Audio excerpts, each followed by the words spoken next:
Olá, está no ar o Espaço Unisanta. Fique com a gente. Ao mestre com carinho, nossa homenagem aos professores nesse dia tão especial. E reverência, vamos matar a saudade do grupo Mamonas Assassinas. Uma instituição com mais de 52 anos de história, 15 mil alunos. Um trabalho conquistado dia a dia com a dedicação de centenas de profissionais. Entre eles, mais de 700 professores, os mestres, as primeiras pessoas em que os pais confiam quando os filhos, ainda pequenos, começam a dar os primeiros passos para adquirir conhecimento. Um papel tão importante ser professor, que desde a criança, não é, que está aprendendo a ter autonomia, aprender que a autonomia não se ganha, mas a gente conquista essa autonomia. Então isso é um papel importante para o professor. E ao mesmo tempo aprender que há certo e há também errado na vida, não é? E que a liberdade implica também em ter responsabilidade. Isso faz pessoas diferentes. Então, a minha homenagem, a homenagem da família Teixeira e também do Complexo Santa Cecília, que tem desde a educação infantil até o mestrado, aos professores e às professoras, aos mestres. A sua missão solidária é hoje tão importante quanto a difusão do conhecimento que você emprega na sala de aula. Daí porque, cada vez mais, a nossa ênfase no seu aprofundamento, que você possa buscar desafios, superar-se, buscar novos caminhos, empreender-se, desafiar-se, porque não é só você que beneficia. É grande o raio de ação, são muitos sinos que dobram quando você está dentro da sua sala e hoje dentro desse espaço que muitas vezes está além das paredes, porque hoje a sala de aula é toda a sociedade como um todo. E a vocês, professores, o nosso abraço e o agradecimento por tudo que você faz pelo nosso país. Ela é a apresentadora do programa Um Toque pela Vida e tem uma história de superação. Nesse mês, em que vários países do mundo fazem parte da campanha Outubro Rosa em conscientização à prevenção ao câncer de mama, nossa entrevistada de hoje é Gilze Francisco.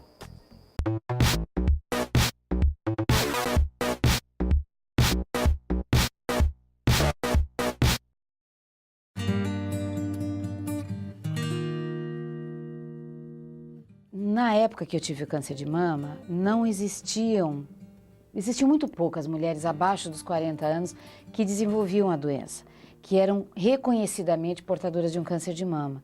Inclusive eu entrei para uma pesquisa nacional na época, porque eu era considerada muito jovem, todo mundo me chamava de menina. E com isso, eu tendo a consciência como enfermeira de que quanto mais jovem é a mulher, mais agressivo é o câncer e, por consequência, mais agressivos também, cirurgia e tratamento, eu juntava tudo isso e eu tive um medo muito grande. Eu sofri muito, eu chorei demais, eu lutei muito contra a realidade, vivi todas as fases da doença com muita intensidade, mas acho que isso me ajudou muito a sair de cada fase pronta para a seguinte. A gente descobre quando está doente, ainda mais uma doença tão crítica quanto é o câncer, a gente descobre o quanto que é importante as pessoas tocarem na gente e o quanto de vida a gente desperdiçou até aquele momento em não aprender a abraçar, a beijar, a tocar, a colocar no colo, a sentir a pele da pessoa.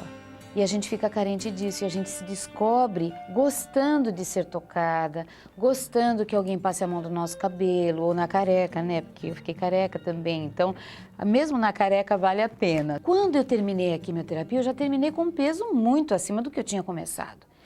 E daí eu comecei num processo de envolvimento com a causa muito grande. E esse envolvimento com a causa me levou à hipertensão, ao sobrepeso, à obesidade mórbida, na realidade, ao diabetes, e eu tive 2 isquemias cerebrais.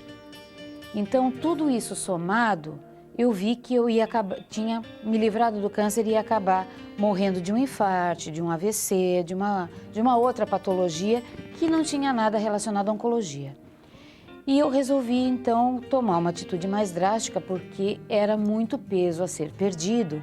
E com o incentivo dos meus médicos, da minha família, então eu fiz a cirurgia que hoje é chamada de cirurgia metabólica, mas que na época era cirurgia bariátrica, né? Era redução de estômago. Então houve esse outro resgate meu, o resgate da minha autoestima e da minha autoimagem.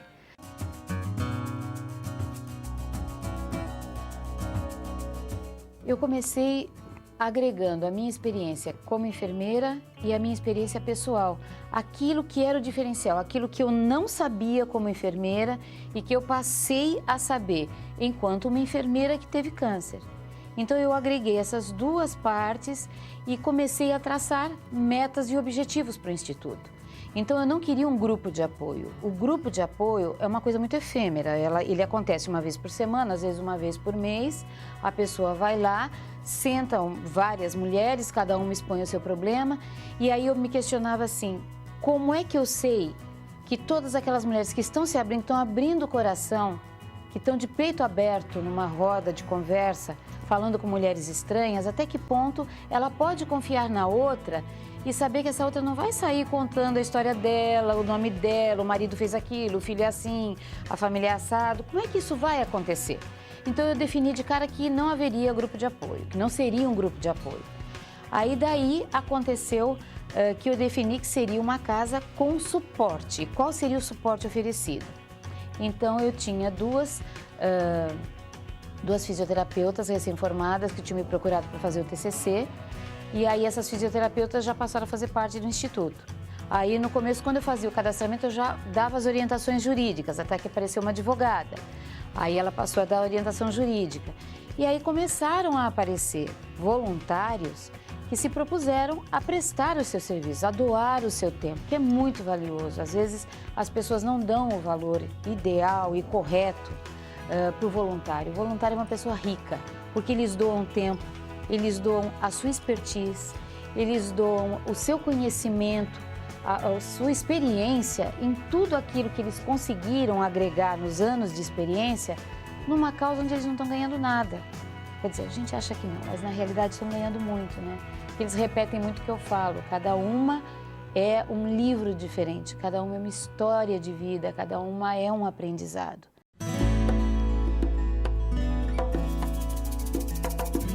Santos tem um número acima da média a nível estadual. É a cidade com o maior número de mulheres com câncer de mama e eu acho que Santos tem tudo para reverter esse quadro. Você precisa ter um controle saudável, uma vigilância saudável sobre a sua saúde mamária. Isso é extremamente importante. Então hoje existe uma outra consciência, existe uma lei federal que a mulher a partir dos 40 anos tem direito a uma mamografia anual após os 40. E eu acho que muito pouco essas mulheres sabem dessa lei e não são todos os médicos que pedem a mamografia. O desenvolvimento do câncer, o caminhar do câncer de mama, para ele alcançar 1 centímetro, ele pode demorar até 8, 10 anos para alcançar 1 centímetro. Então tem muito tempo para ser realizada a detecção precoce através da mamografia. Mas as mulheres fogem do exame, ainda tem aquele negócio que quem procura acha. Quem procura acha, realmente, quem procura acha, mas quem acha cura. Então é importante fazer essa detecção precoce para poder garantir a sua sobrevivência a um inimigo tão cruel, tão impactante, que afeta a mulher no seu ponto mais feminino, que é o símbolo da feminilidade, que são as mamas.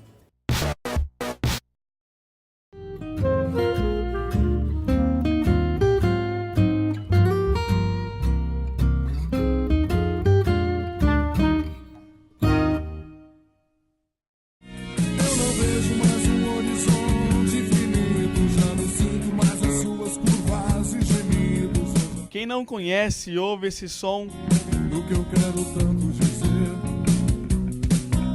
Nem imagina que essa voz era de um dos cantores mais populares do Brasil. Antes de explodir, o Mamonas Assassinas seguia esse estilo musical. O primeiro nome do grupo era Utopia. Quero ouvir frases malditas, quero ouvir palavras ineditas a ninguém. O Utopia lançou um disco que vendeu menos de 100 cópias. O jeito era mudar. O grupo apostou na irreverência. Com letras escrachadas e muita palhaçada no palco, nascia Mamonas Assassinas, um dos maiores fenômenos do rock nacional.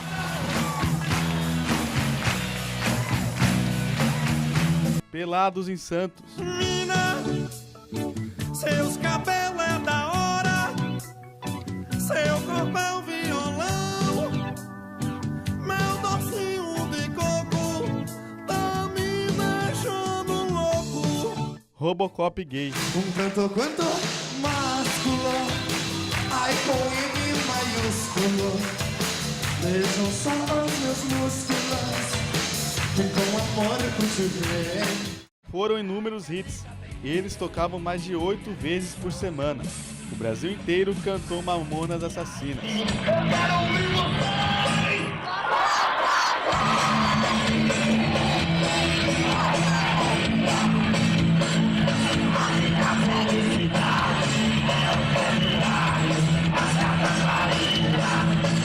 No auge da fama, a banda vendia mais de 100 mil cópias a cada 2 dias. Porém, o grande sucesso durou apenas 7 meses. No dia 2 de março de 1996, quando voltavam de um show de Brasília, o jatinho que viajavam caiu na Serra da Cantareira. Todos que estavam a bordo morreram. O tempo passou e quem viveu Mamonas não esquece. Era um show à parte quando eles apareciam em qualquer canal ou faziam um show mesmo numa cidade, assim. Realmente era um grupo engraçado que mexia com essa parte irônica, né? Que mexeu com uma geração. Uma música diferente que começou a pegar no Brasil. Infelizmente eles tiveram que partir, mas deixou uma grande lembrança aqui no Brasil. Quando ligava a televisão que eles estavam fazendo show, arrastava o sofá e mandava o pé e gritava com eles. E eu acho que muita gente ainda continua acompanhando aquele ritmo deles, de música, de dança. Aliás, de tudo que eles faziam era gostoso. Musicalidade que atravessa gerações. Mina, seus cabelos é da hora, seu corpo é um violão, meu docinho de coco tá me deixando louco. Minha Brasília amarela tá de portas abertas pra mal de a gente se amar. Pelados em Santos. Pois você, minha pitula, me deixou legalzão. Não me sinto sozinho. Você é meu chuchuzinho. Por hoje é só, mas amanhã tem mais. Eu espero você. Tchau!